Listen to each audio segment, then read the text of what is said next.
I can tell you that when they switch over the algorithms without telling you what is going on in order to minimize the reach of particular posts, this makes everyone very suspicious of one another, and it actually silos people off.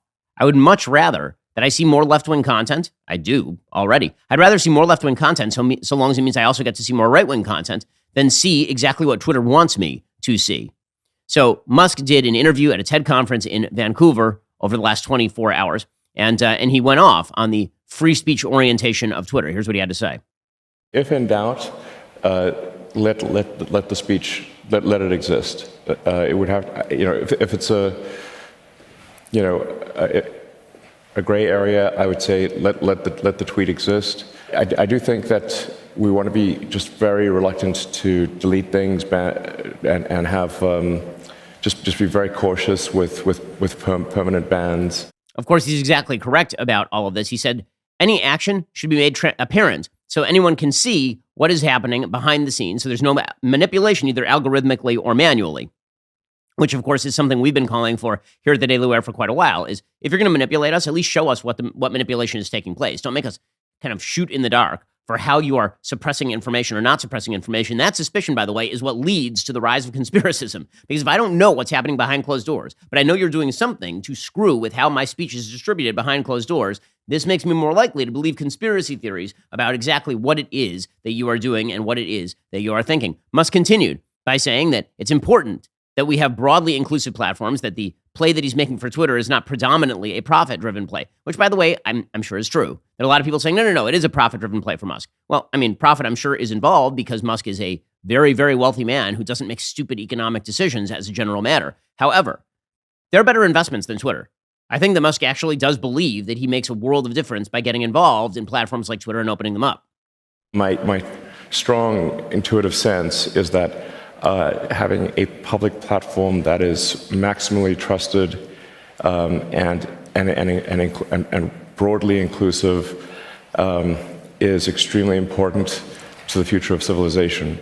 He is absolutely correct about this. If we can't have platforms where we at least argue and discuss with one another, if there's a feeling that you have to be on a different platform in order to discuss politics than Twitter, and Twitter is just for the left-wingers, it's amazing. Everybody on the left is constantly worried about news siloing, about information siloing. You guys created the silos. You are the ones who are hardening the silos. We know what you are doing. On a business level, Musk says he's not sure that he's going to be able to acquire Twitter. There's already been pushback from some of the investors, including a Saudi prince who's a major Twitter shareholder. His name is Al-Walid bin Talal. He took to Twitter to say he was already rejecting the entrepreneur's cash offer for the social media platform because it was apparently too low. Musk, for his part, he then tweeted, you know what, why don't you ask the shareholders whether it's too low? He said, quote, it would be utterly indefensible not to put this offer to a shareholder vote. They own the company, not the board of directors. He also pointed out in a filing that, you guys, there's been like Goldman Sachs reports showing exactly how much the company is worth, and I'm offering you more than the company is worth. He posted the Goldman Sachs rating for the company according to Daily Wire. He said, quote, if the current Twitter board takes actions contrary to shareholder interest, they would be breaching their fiduciary duty. The liability, they would thereby assume, would be titanic in scale. And he posted a screenshot of Goldman Sachs' equity research rating for Twitter, saying that the company was a sell stock as it was falling behind performance forecasts, which of course is true. They lost a lot of money last year. They lost a lot of money the year before. According to Goldman Sachs, in analyzing Twitter's Q4 21 earnings report and forward operating commentary, a few key themes, many of them reiteration of the past year, were front and center. First, Twitter management expressed optimism on the ability to grow users at an accelerated pace versus prior periods. However, we remain below that forecast. Second, Twitter remains in investment mode against goals aimed at user growth, product innovation, and advertising diversification. So he's saying, you guys keep saying that it's worth a lot of money, but I've noticed that you guys keep losing money. And then when I offer to pay you a lot more money than the stock is actually worth, you're telling me no, right? He is offering $54.20. The stock is currently valued at somewhere between $43 and $47, kind of bouncing around a little bit. So he's offering a pretty solid premium above what the actual public stock price is worth. And a bunch of people are saying they don't want to sell their stock. That has a lot less to do, I have a feeling, with people not willing to make profit because they really think the upward trajectory of Twitter is strong. And a lot more to do with the simple fact that they don't like the idea that Musk is going to come in and open up the business. We'll get to more on Elon Musk taking over Twitter in just 1 second. First, my sleep quality, I will tell you, this week, I was actually stuck at a hotel for a night. It was very thundery in Nashville. I could not get out. Well, my sleep quality suffered because at the hotel, mattress was fine. It was not my Helix Sleep mattress, which was made just for me. Helix Sleep has a quiz. It takes just 2 minutes to complete. It matches your body type and sleep preferences to the perfect mattress for you. Why would you buy a mattress made for somebody else? With Helix, you're getting a mattress you know will be perfect for the way you sleep. Everybody's unique. Helix knows that. They have several different mattress models to choose from. Got soft, medium, firm mattresses that are great for cooling you down if you happen to sleep hot, which I do. Mattresses that are great for spinal alignment to prevent those morning aches and pains, even a Helix Plus mattress for plus-size sleepers. So, if you're looking for a mattress, you take the quiz, you order the mattress you are matched to, the mattress comes right to your door, shipped for free. Just open the box, it inflates right in front of you. Just go to helixsleep.com/Ben, take their 2-minute sleep quiz. They will match you to a customized mattress that'll give you the best sleep of your life. They've got a 10-year warranty.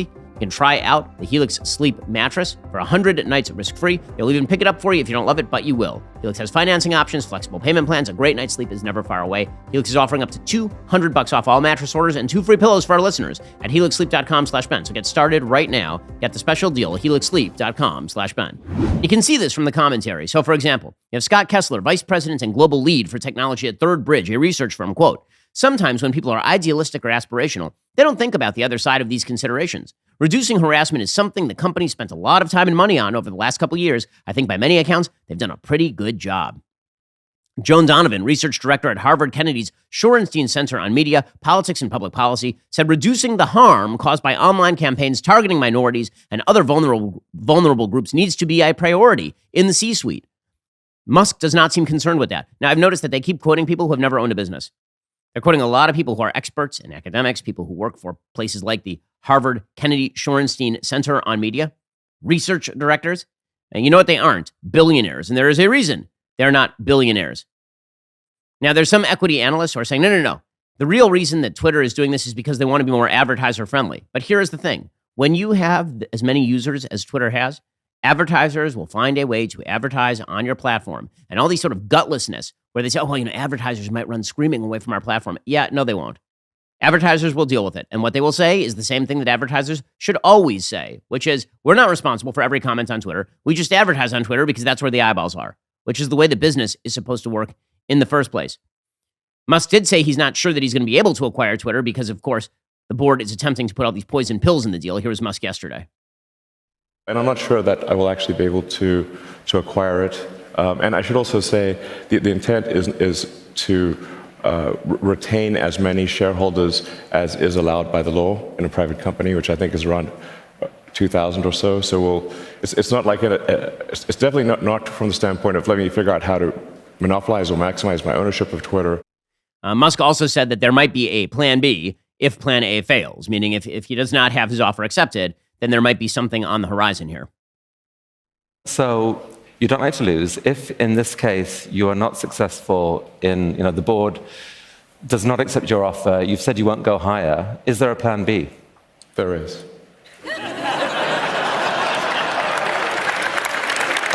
I think we would like to hear a little bit about plan B. For another time, I think. Another time? Yeah. All right. Mm-hmm. Well, good for him. Good for him. So a lot of people on the right are celebrating Musk. A lot of people on the left are very angry at Musk. I mean, listen, I think Musk is doing amazing work. I mean, first of all, he's an amazing entrepreneur. He's revitalized the space program in the United States. Tesla is an incredible company. And he is one of the great entrepreneurial stories of the 21st century, maybe the best entrepreneurial story of the 21st century. And the fact that he is now dipping his toe into these waters in an attempt to broaden freedom of speech makes him somewhat heroic. Okay, I'm not going to put any sort of shine on this.